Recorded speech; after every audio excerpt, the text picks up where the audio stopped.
په کندهار کې د افغانیو ترویج کمپاین په لومړۍ ورځ مسؤلینو وویل چې په افغانیو راکړه ورکړه 15 سلنه تلوړه شوې ده. په سلامونو مو هرکلی کوم دوستانو، خدای دې وکړي چې جوړ او روغ اوسئ.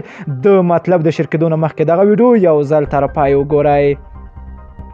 نن شنبه کندهار والی هویت الله هیات د افغانیو د ترویج او د کلدارو د مخنیوي په موخه کندهار ښار ته راوتلی و او په ښار کې د کلدارو مخنیوي او افغانیو ترویج څخه نظارت وکړ. کندهار والی په همدې لړ کې د کندهار صرافي مارکیټ ته ولاړ او هلته د صرافانو د اتحادیې مسؤلین او غړو سره وکتل او د افغانیو د ترویج په اړه ورڅخه معلومات وغوښتل. د صرافانو د اتحادیې مسؤل حاجي کندي هغه او غړو یو بل پسې وویل چې د تیرو 2 اونیو راهیسې د افغانیو د ترویج لپاره دوی سوداګر او اتحادیې مسؤلین سره ګډې ناستې کړې دي او پریکړې ته رسېدلي چې نور به په افغانیو راکړې ورکړه کوي. او کندهار والی په مشرۍ د تیرې پنجشنبې ورځې تر غونډې وروسته دوی عملاً خپل فعالیت او هڅې پیل کړې او نور به ټولې راکړې ورکړې په افغانیو ترسره کوي.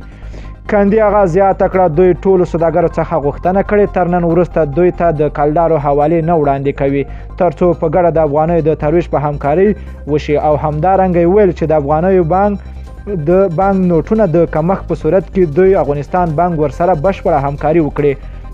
وروسته د کندهار والی د نورو سوداګرو سره په خبري ناسته کې هغوی څخه مننه وکړه چې د حکومت د پریکړو په تطبیق کې بشپړه همکاري کوي او ډاډ یې ورکړ چې د هر ډول ستونزو په صورت کې به ولایتي ادارو ورسره تر هر حده همکاري وي. او په خبره یې دا مهال په کندهار کې په افغانیو راکړه ورکړه 15 سلنه لوړه شوې ده او پاتې 15 سلنه یو شمېر ستونزې دي چې ډېر ژر به حل شي او افغانیو ترویج به 100 سلنه تطبیق شي. د کندهار والی ویل افغانۍ زموږ ملي هویت دی او د ملي هویت ساتلو لپاره زموږ فرد باندې حق دی چې د افغانیو ترویج کې د ملي احساس له مخې همکاري وکړو او په هر ډول راکړه ورکړه کې د افغانیو څخه کار واخلو. وروسته کندهار والی د صرافانو د اتحادیې مسؤل او ټولو صرافانو په ګډه د افغانیو نوټ په لاس کې لوړ ونیو او ګډه یې د افغانۍ زموږ ملي هویت د شعارونه وکړل او عملاً په کندهار کې د افغانیو ترویج او کلدارو د مخنیوي کمپاین پیل کړ. که چیرته مو همدغه ویډیو خوښه شوي نو لایک او شیر کړئ. که غواړئ له تازه او دقیقو معلوماتو څخه خبر شئ لمر پریس چینل حتما د سره سبسکرایب کړئ. نور مو په پاک رب سپارم. الله مل شاخ وخت درته غواړم.